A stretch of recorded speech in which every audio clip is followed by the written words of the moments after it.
In terms of the exhibition here, I think what comes over really strongly is the different scales that she's using, really carefully thinking about the size of the screen in relation to you as a viewer moving around in the space. And there's one particular instance of that. One could name any number of examples of it, but the way in which she's shown the film Day for Night, the film of Miranda's studio, I think is particularly vivid in that respect. It's a room with two screens, one showing Day for Night and one showing Still Life, which is a black and white, almost like a kind of shadow play to the film of Miranda's objects. And Miranda's objects have been preserved in his studio in Bologna. And what Tacita has done is to focus really closely on those, in many ways, very familiar objects, if you're familiar with Miranda's work. And again, the camera lingers on them.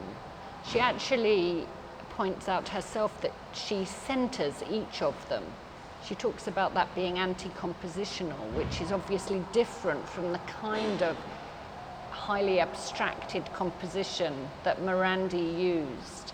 But you will see in her film the way Miranda himself will take something like a glass jar from a science lab and paint it white. So take out the transparencies, get these muted textures. So these different still life elements,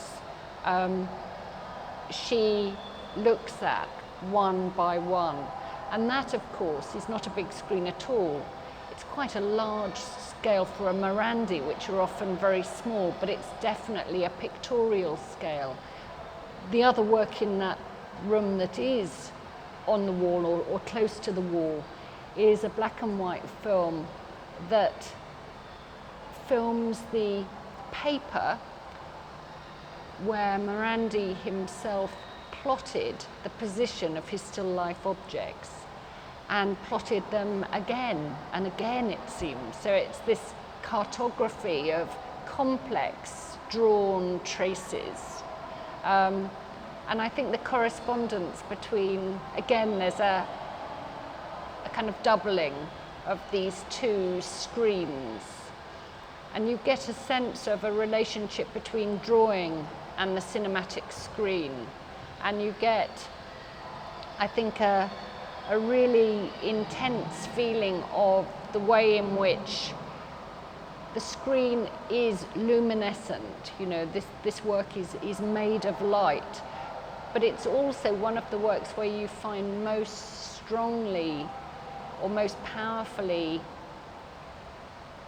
these striations, the actual movement of the celluloid through a spool, these lines that are almost taken out, you know, almost kind of drawing in reverse, almost kind of furrows. They're negative marks, bits of kind of damage and foreign objects that enter into it. So again, coming back to that sense of the materiality of the medium of film itself.